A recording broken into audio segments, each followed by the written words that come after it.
Dear friends, welcome to the ninth edition of the SHEleader in a Shell. This is a format, as those of you that have been on some of our previous editions.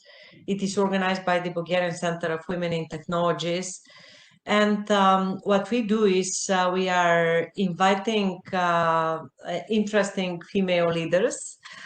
And tonight we have a little bit of a different profile of a guest compared to the established senior female leaders that we normally invite in our meetups. The SHEleader tonight is only 26 years old, and she is driving already her fourth entrepreneurial idea, actually two ideas at the moment. This is Boryana Uzunova. She is working 7 years now in the field of the sustainable fashion. And what she told me in our preparatory meeting is that she has been driven by the motivation to create disruptive business solutions for the fashion industry. You may know, may not know, but the fashion industry is the second biggest polluter of our planet. So it's worthy to do something about this, and Boryana is one of those that championed to fix the problem. It all started in Hong Kong University of Science and Technology, where Boryana studied global business. I know more about her story, but I think it's better she to tell you more on what triggers her to choose this field and what she has achieved so far. And I want to finish this very high-level introduction of Boryana with the fact that she has been recognized as one of the leaders 30 under 30 that Forbes magazine is organizing, and this has been in 2019. Boryana, you are very welcome in this forum, and I'm sure that we will have a very interesting discussion with you. And I promise this to everybody who is with us tonight. Let me start with my first reflection and the question. Boryana, you can be named as a serial green entrepreneur in the fashion industries. And you found your first company at 19. The technology of this first company was acquired by a notable company based in China.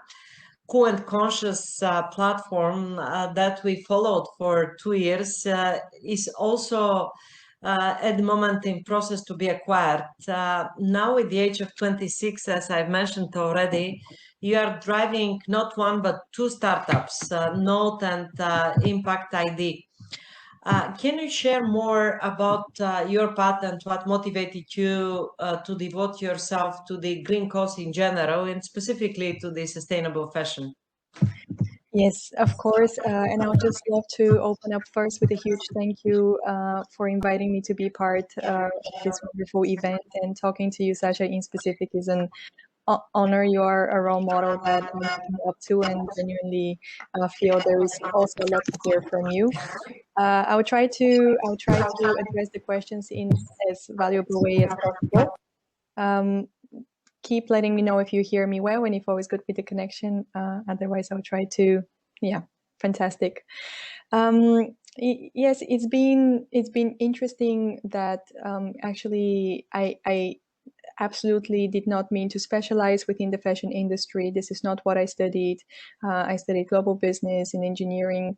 So really my passion to enter the green space, and specifically the green space within fashion, has been an extremely natural path that found me, and within it I found a lot of opportunities. You mentioned I have a background. I've grown up in Asia, most of my time I've spent in Hong Kong, which is in very close proximity to China. And it was this proximity that really helped me see the impact of fashion in a very kind of first-hand, sight way. I would be seeing the impact of the dyeing industry, where they dye all of the textiles and they're being disposed in rivers, where 40% of all of those colorants used to color pieces are carcinogenic. I've seen literally mountains of textile waste. If we have to put this in perspective, actually, we do have mount as big as Everest of discarded clothing. And also facts such as the one that 20 to 40% of all pieces ordered are returned and 20% of all pieces produced are burned brand new. Those were really shocking facts that I was kind of very early on exposed to personally.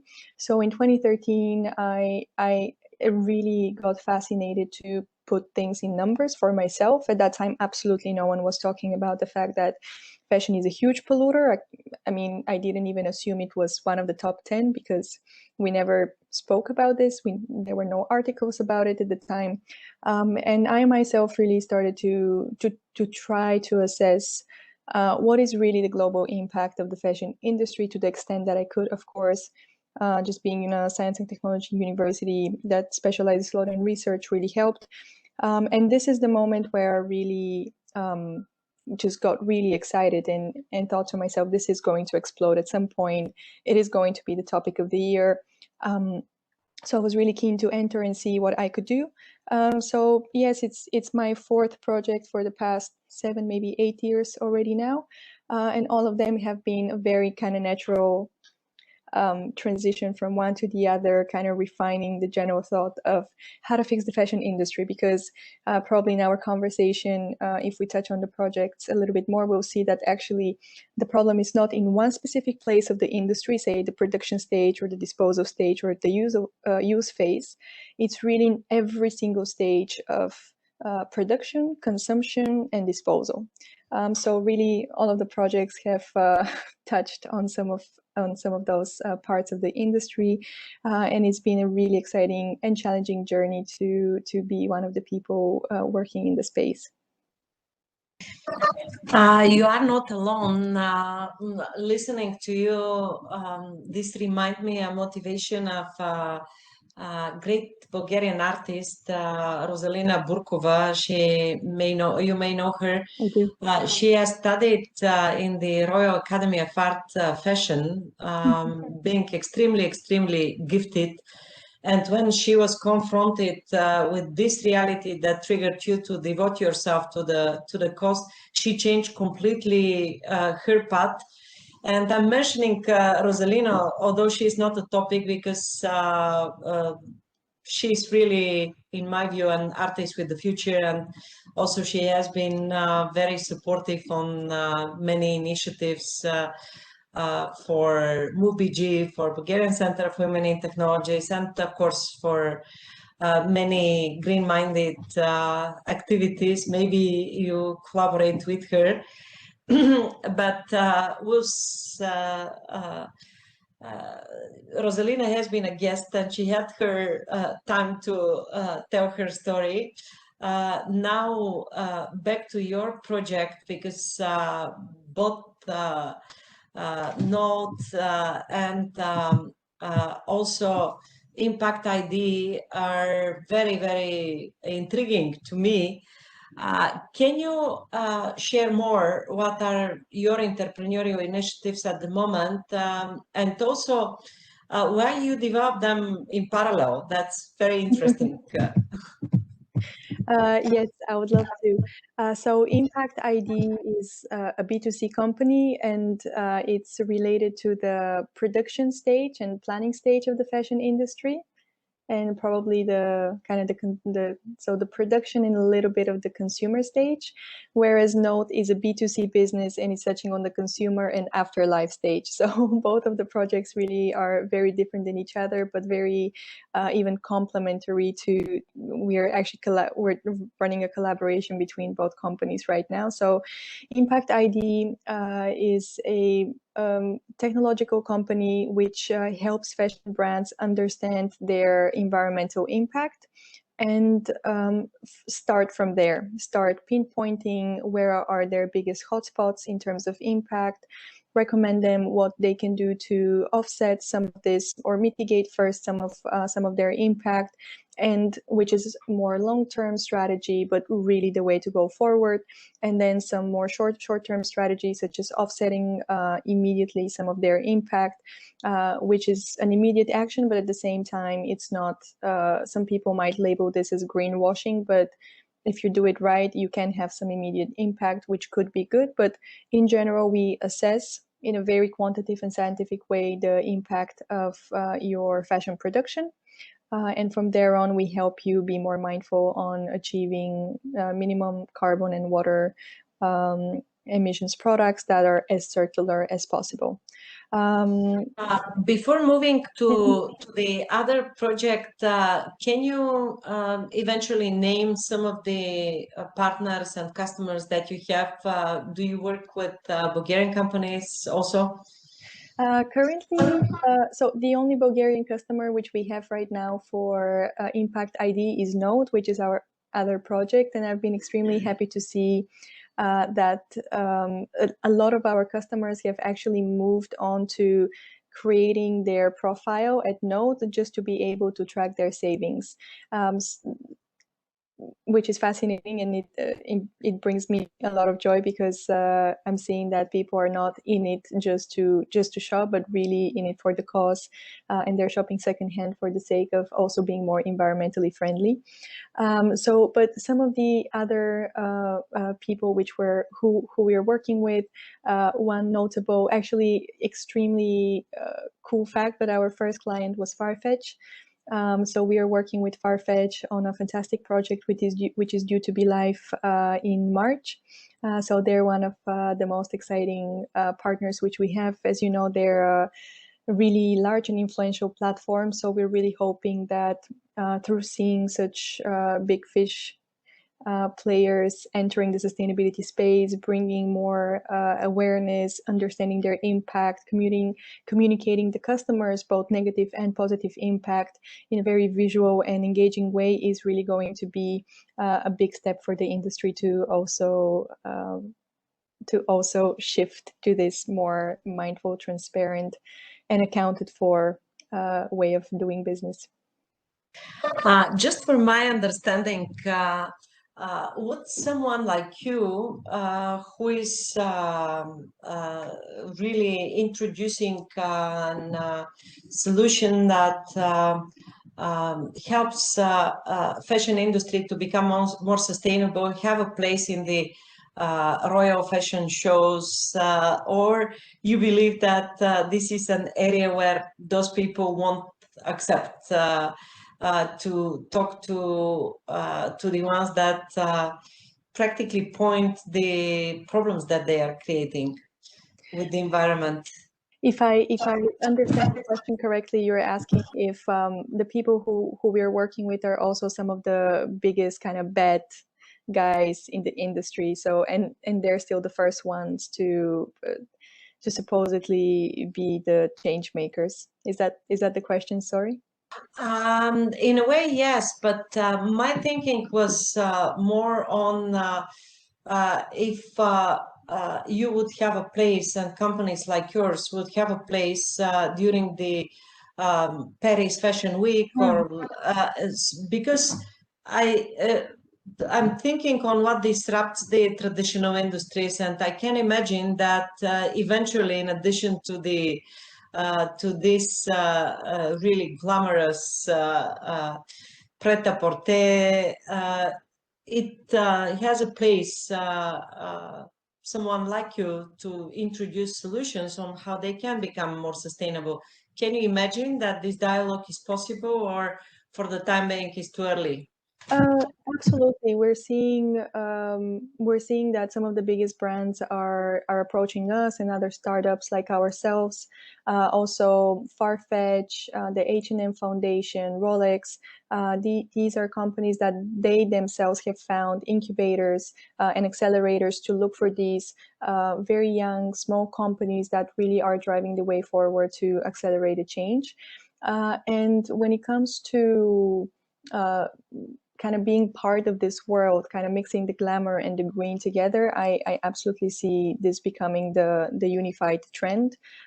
So many brands from Gucci to Tory Burch, Zimmermann, we're seeing a lot of them implementing very serious practices that must be uncomfortable for them, given that they have established value chains for tens of years now, and all of a sudden they're switching to new business models, to using new materials, to changing their suppliers.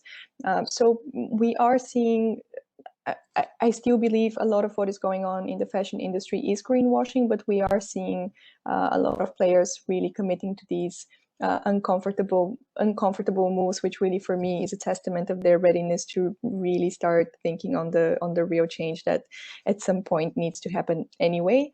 And unavoidably, we are part of this change simply because, as I mentioned, these are companies that do not only have established value chains for tens of years, but also their teams are such as well. So they would much rather prefer, for them, it's much easier to look externally for consultants, for solutions, and for companies who, like us, the startups, are ready to do anything to land a client like Farfetch. So, I mean, whatever they need, we'll cater and we'll create it. So for them, it's an ideal playground.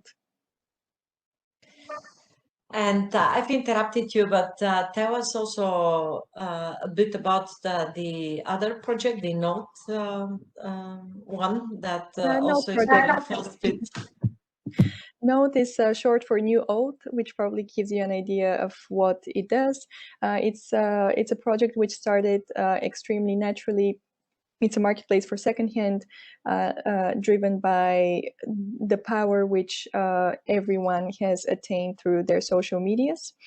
So how it happened was that I had to sell 40 items from my closet, which were of good quality. So I really wanted to make sure they would sell, and they would sell for a good price. There were a few options. I think my favorite alternative is a Facebook group. I'm not sure if I can mention the name, but in this Facebook group, you post something, it sells immediately. The problem there is that you can post a maximum of 3 pieces per day. So I had 40, so I had to wait a lot of days and go to the courier a lot of times. So I happen to know how to create an online web store for literally 5 minutes. So I just created web stores, took a picture of my stuff for literally 1 minute per piece, listed them up, and then announced on my Instagram that I'm selling my pieces. And within 2 hours, everything was sold. The next day I dropped it at the logistics courier. And in the next day I got all of my proceeds from the sale. But what was really impressive, that tens of people, I think it was around 40, 45 people that texted me that asked to use the platform for their own pieces. So we just thought to fill this need in the market where you leverage on your own power as a seller yourself, and have your own collection in a place like Note, and then promote it on Instagram, share that you have fantastic pieces you're selling, and then everyone can enter, see your stuff, and shop within the minute. I may take advantage of the service of Note. Please do. We would love to. I've been reviewing some of my collections that you inevitably create throughout the years, and I'm sure there are things that may be of service of someone at the Love moment. to have you. Absolutely. Super. But maybe let's look a little bit the bigger picture on because I'm working a lot, and we are working a lot with the startup companies. And after the romantic period, when you develop the idea, when you try the MVPs, when you have 1, 2, 3 customers, it becomes critical. It becomes a bit more difficult. And based on your experience, what is needed for a startup to create sustainable presence on the market? Can you share based on your experience and ideas that you may have for your starting businesses now? Yes, by sustainable presence, do we mean financially sustainable or environmentally sustainable? I mean financially Financially sustainable and sustainable. sustainable presence on the market in that case. Yeah. This is definitely a PhD type of question, and truth is that the formula, um, or personally, I do not have the formula, but to put it this way, a lot of times the MVP is something that might work fantastically, and then as soon as you try to scale it, you hit a rock. So with this, I would really the key advice which I keep on giving myself is think of the market. Think of the market, think of your clients, because they are the people who really are going to move your company and move your investors, and not the other way around. Moving your investors first, of course, is fantastic, is giving you a little bit more time to develop, to enter the market properly, but a lot of times you end up not having the perfect product market fit. So you've invested a lot of times going in a direction, and usually a lot of us have this it's a psychological boundary that if we have started going on one path, even if it's not working 100%, we kind of keep on going on this path, or kind of swaying a little bit, as opposed to taking a huge step back and moving in the other direction, which could be the much more natural and easy one. For me, I would say we've had 4 businesses. 4 of them were completely different. I have to say, not all of them were a perfect market fit. So, for example, my first company, Morphex, which was a hardware, was a completely wrong. I'm just seeing the questions there. Was a completely wrong product to market fit in terms of timing. It was a hardware which helps brands produce on-demand, perfect fit apparel. And even though it's a technology that could be valuable one day, right now, none of us is ready to scan themselves and to go to special brands to figure out what they want, in what color do they want it, tight fit or regular fit, and then wait probably 2 to 3 weeks for it to get fitted. So as a young entrepreneur, I think one of the most common mistakes I would allow to happen were being too excited by the geniosity of your idea and how fantastic it is, and not really understanding that too complex, too revolutionary, too disruptive might actually not be the right thing now. Whereas, for example, Node, an extremely simple project in its technology, in its approach, is one of the fastest growing companies in Bulgaria right now for just 2 months. So I would say really think of the market and build your MVP, not perfect. Done is much better than perfect. So be open to evolving your ideas and to gradually making your products more complex, because the market is overwhelmed with solutions. And oftentimes, if you achieve the complexity which you have in your head, it actually might be too scary for both businesses and the end consumer. You've mentioned the investors, and investors plays a very, very important role in driving the behavior of the startups, because they are the people with the money, and not always is quite well understood that many of the investors, especially the funds, they also have a limited mandate. They have someone else that give them the money, and there is certain framework. And obviously the balance, I'm working with my money versus I'm working with the investors' money is a big topic that not necessarily is on the agenda always for the young companies. Mm, from your experience, and of course you address this a little bit, what you would give us an advice on, if of course you want, on the startups, should they rely on the investors' money for a long period of time until the idea mature? And of course, this goes in a package with the consultative support from experienced people.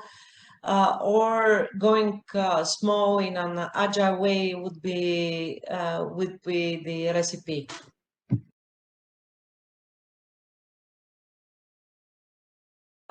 Boryana, please unmute yourself. Sorry. Thank you for this question. It's actually a debate that I am always going through almost constantly, because we're always in process of fundraising for some of the projects. My intuitive feel right now would be to say that it has played out better for us if we raise a smaller round, and before we raise this smaller round, we really push with what we have and what we can do. And the reasons are the following. On the first hand, we have the external factor that European funding is really tough. And even though venture capital funding is called risk capital, it really is risk averse. These days, to fundraise in Europe, you have to have good media coverage, you have to have good clients, you have to have steady revenues going in. And before you have this, even if it's an early fund, they'll still tell you, oh, it's a little bit early for us. So you might waste your time and not patience, but more enthusiasm trying to fundraise, and then people giving you strange reasons for a no, when really what they're trying to say is, this is still a little bit too risky for me. I want to see it working, and then I would invest. I think the situation in Asia and in the US is quite different. There, the mentality for giving away money is it's a little bit different. It's easier to raise. And of course, the US, it's also a much better and more attractive market, because you have, as in a continent, being equal to one country there. So scaling, for example, in Europe in 3 countries, say in UK, in Germany, and say Italy or France, is a whole lot more effort than entering the US and all of a sudden, having the same product targeted to the same people in a place that has 350 million people. So anyway, fundraising in Europe is really tough, and usually your chances are much higher if you do have a stable revenue going on. So this is reason one. The second reason is internal reasons.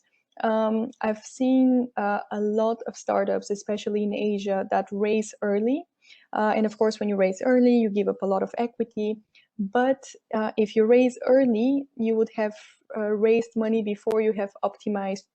Most likely, you have optimized your processes, your team, your flow, your pipeline, how you go about it, how you process, and actually, in general, statistically, you would end up with a non-cost efficient structure, as opposed to starting with little to no money and thinking how you really can optimize everything strategically, so that even when you raise, you can use this really to scale in a super effective way.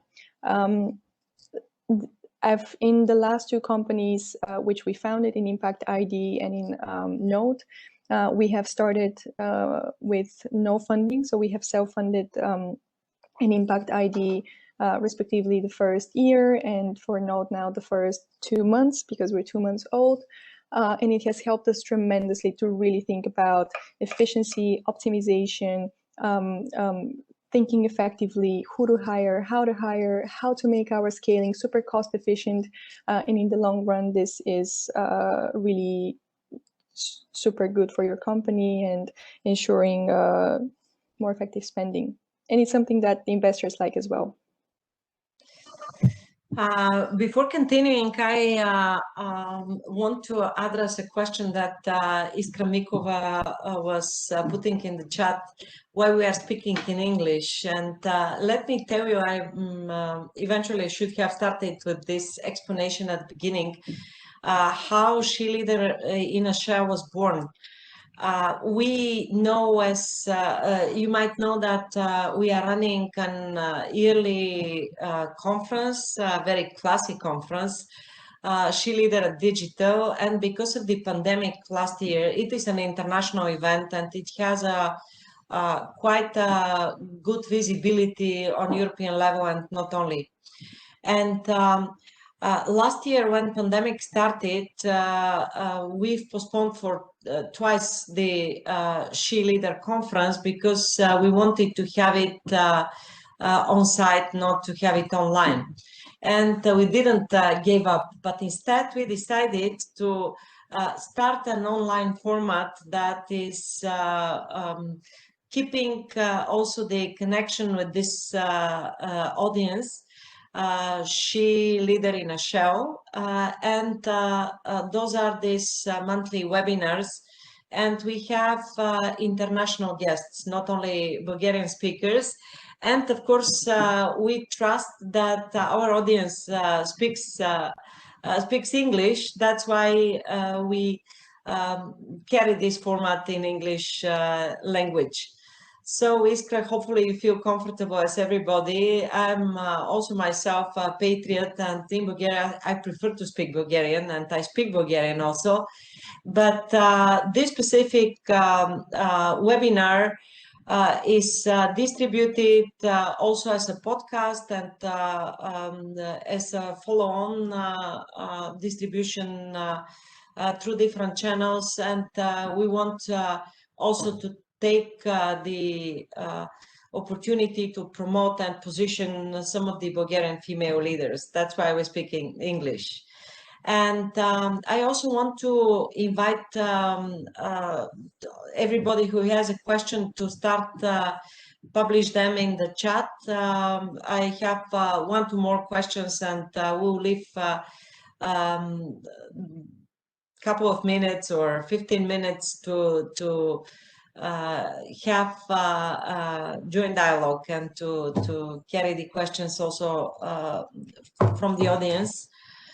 And we jumped already on the female entrepreneurship topic, which is the main reason for Bulgarian Center of Women in Technologies to exist. That's what we are driving. And always there is a question, should we do something special for women entrepreneurs, for women in business, or this is not the right way because talented people, they find their way. So what is your experience and your thoughts about the female leadership? Is it an advantage or is a disadvantage to be a woman in the business, especially in the entrepreneurship field? What is your view on this, Boryana? Still muted? Okay. Yeah, I unmuted myself. This is a very powerful question, and I really hope my answer would be valuable here.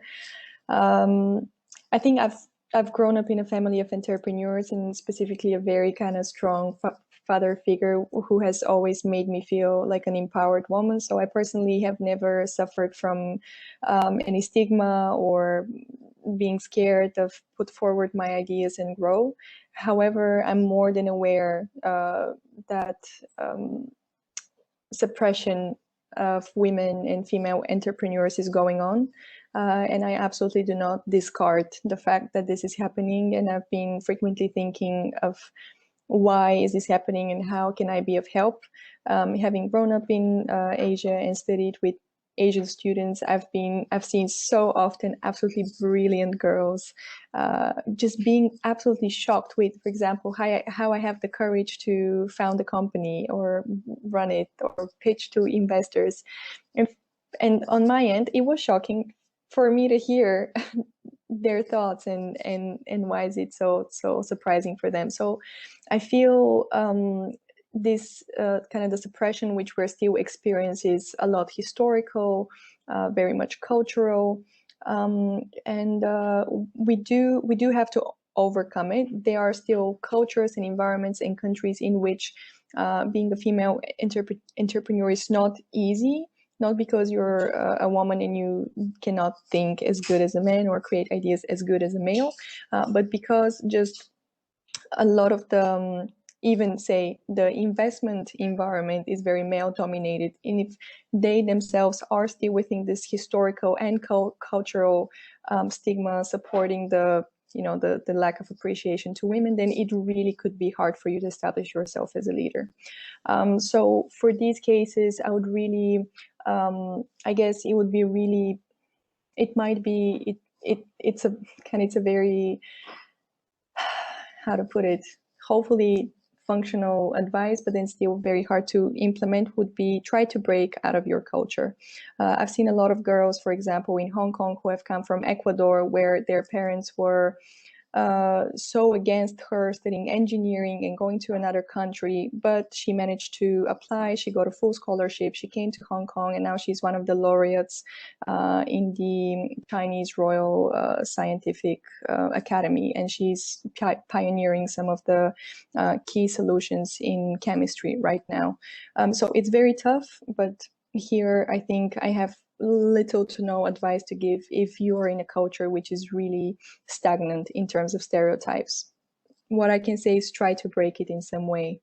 Otherwise, in the more advanced places, I do think that being a female entrepreneur is being a strength right now, simply because in those places, supporting women is a very talked about topic. It's very trendy, and I think a lot of funds, a lot of companies even have targets on diversity, so hiring women, investing in women.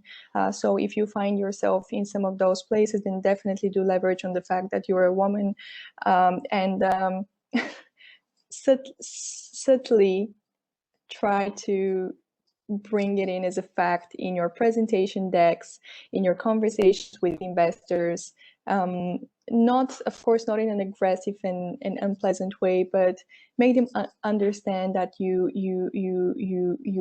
do understand you're a woman, you're an entrepreneur, you have a great idea. So this is a fantastic opportunity for them to come in and to jump in on this need to support women and to be part of an early part of this change. So this is what I can tell. Really, really a very big topic, and I absolutely think they're much more experienced and fantastic women who have overcome a lot of challenges to talk about it more and better than myself. Actually, I think that role modeling, and on my side, those who already went through this and are established have a responsibility to empower, to really charge the girls and women that dare to make a step. And your reference to Asia and to fashion industry remind me a meeting that I had a couple of years ago with one of the Asian business leaders in the fashion industry that made it and overcome the stigmas. Kim Sung Yo, the founder of MCM back fashion line. She was born in a family of one of the largest industrialists in South Korea. And being a girl, of course, first of all, she was supposed not to work, and also the family chose a husband for her to be a housewife and grow children. And she left home, and she started as a consultant in the shoe shop. And she was so creative that she founded her own company in an environment where this was absolutely out of the any normal practice. And she is, we don't have time now, but it's interesting story. She started her own marketing, totally different marketing way of positioning through art the products. And when she became already recognized, and the magazine started to publish stories about her, that she has made 10 million revenue. Her father called her after like 2-3 years. They didn't talk, and he said, "Come to me." And she was telling me, we had a dinner. When I entered the room, he said, "I would wish some of your brother to be like you." And this is the biggest compliment that the father made. So, of course, in Bulgaria, we don't have this extreme. We don't have this extreme cultural specifics in Europe. But still, if you look in the figures, the female-led startups are less than 10% in Europe. And on a worldwide level, only 2% of the venture money goes into female-led businesses. So there is a job to be done. And one thing that every one of us can do is to have these gatherings and to support and mentor girls and female entrepreneurs to make a step and to create this chain, this viral network that can empower more women to be themselves in case they want to be leaders in the industry or they want to start their businesses. Absolutely. I'm yeah, I'm looking to the time, and maybe I want to finish our discussion with one last question that we are always asking our busy and very productive female leaders on the SHEleader in a Shell event. How you hack yourself, how you refresh, how you balance your daily agenda. I love this question when you asked me the first time, and I think I haven't really thought it specifically in specific before, but it has been an interesting reflection. And I've always believed in balance, as you mentioned, which really is important when you run a startup. As I've shared, my reality for the past 7, now 8 years has been living in the startup world, always being worried about, are we going to get funded? Can I support my team? Are we going to land a client? Are we going to meet our KPIs? So the stress and the changes and the shocks which you're going through are very frequent. So I think one of my best hacks is to understand the stages of stress and how you can skip the parts that are really useless, such as the first few stages of being in complete shock and not knowing what to do and thinking it's the end of the world. Truth is that there always is a way, and this is what I tell myself: whatever happens, there always is a way to get through this. And usually it would be fantastic to start seeing it even as an opportunity, be it to spin off, be it to become more efficient, be it to be honest. There always could be something good coming out of every hard situation. So this is one of my advices. Another one would be to really be accepting to change and evolving with the needs of the market, of the team, even of your family. Always just don't be anchored to whatever you think is best, and let yourself really evolve with whatever is needed. And there is always a way to match your current needs and to match your current situation. So I think those are two of the important kind of more managerial things that I've learned over the years. Just learn to be resistant to stress and evolve with whatever comes. And on a personal level, listen to your mind, into your body. eat the way you need to eat, move the way you need to move, organize your life in the way that is optimal and efficient for you. When we talk about optimal and efficient, maybe my key hack is incubation. I always, when I have tasks which, for example, I don't want to do or are stressful, I always get acquainted with them very, very well. And I let them stay in my mind while I do other things. So I look at them very much ahead of the deadline or as early as I can. And I let my mind incubate. When the time comes, usually I have figured out what I need to do. So I think this is, I guess, practice that I have. Actually, our spiritual leader, Peter Danov, has a special formula on having an idea, sitting it, and after some time, the universe is giving you back the solution and the resources. Yeah. So this was his way to introduce the incubation of ideas or tasks that you have internalized in a different way for yourself. Okay, let me look in the chat. We have a couple of questions, and I'm reading the one that has been just published. It would be really interesting to hear what you think over descaling because of sustainability, and which is actually the opposite of scale. Like the so popular framework called Degrowth from Laura Jean.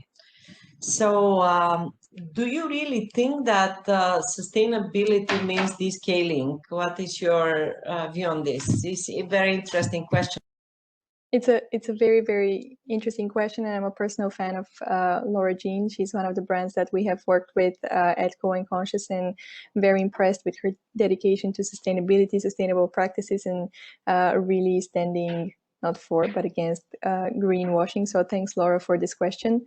I think yes and no. Definitely there solutions, for example, software solutions, which really through scaling can achieve more sustainability. So for example, Impact ID is one software which through scaling can help more brands understand their impact and respectively manage it, improve it, and mitigate their impact gradually. Whereas I'm guessing your question could be more focused within specifically the fashion industry and production in the fashion industry, where descaling, I'm completely with you on this one. As I mentioned earlier, my very first company in my life was focused on on-demand perfect fit production, simply because I do believe that one day we should be purchasing only what we want, exactly how we want it, made perfectly for us. And this would be kind of one step of avoiding waste and of producing less, because we're on the topic of descaling, producing less, producing locally, and catering to kind of the audience which is around you. Again, yes and no. I would be curious to hear more on her end, being a fashion business herself. What would be her take on maybe descaling her brand? And is there probably mathematically, I would think there is a curve where too small of a scale is unsustainable financially, and also could be too small to really generate an impact. Too big could really go towards the extreme, where it's too hard to manage, to see where the inefficiencies are happening, and not really being sustainable. So there really could be a golden spot in between in terms of scale, where you have a very good oversight of your operations and how is everything happening, what is your customer behavior, and how you can build your products and services in a way that match perfectly their needs as perfectly as possible. So I would say I believe in finding this golden middle point. You touched upon a little bit the future of fashion industry, but if you have an opinion, what is it? Is it into on-demand fashion production, which I remember from my early teenage year, where there was a master who was producing clothes for myself, but for different reasons, not because the fashion industry was not working. Or we will have platforms at Note that will allow reuse of good products that eventually you cannot afford to have when they are introduced on the market, or a little bit of everything. And how the fashion business, the big brands, can sustain to be on the market by introducing sustainable trends and descaling, to quote on the Lara Jen. I love this question.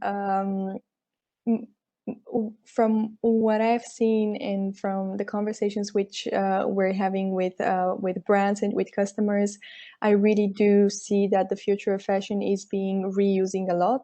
As you know, we have produced so much thus far. We have so much textile ready, lying around, ready to be reused, recycled, upcycled, downcycled, that for the next 500 years we could produce 0 kilograms of textile and still be able to sustain. So on the first hand, I think we should start reusing the top quality materials which we have, because this is not going to result in a sensible quality trade-off for the customers.